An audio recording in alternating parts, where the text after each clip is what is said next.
இல்லாத நேரமாக பார்த்து மூதாட்டியிடம் கைவரிசை காட்டிய மர்ம நபர், திருடனை தட்டி தூக்கிய போலீஸ். நடந்தது என்ன?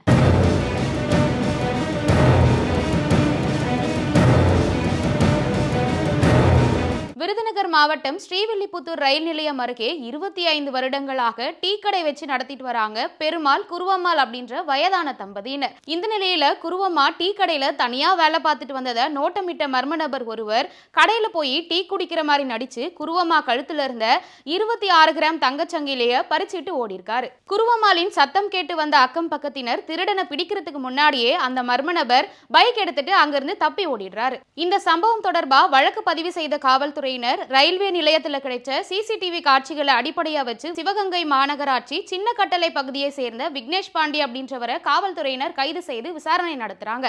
அப்போதான் குருவம்மா கிட்ட இருந்து அவர்தான் 26 கிராம் தங்க சங்கிலியை பறிச்சது தெரிய வருது.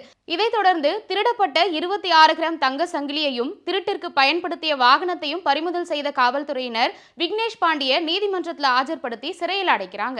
ஆள் இல்லாத நேரமா பார்த்து மூதாட்டியிடம் கைவரிசை காட்டிய வாலிபரை போலீசார் தட்டி தூக்கிய இந்த சம்பவம் அந்த பகுதியில் பரபரப்பை ஏற்படுத்தி இருக்கு.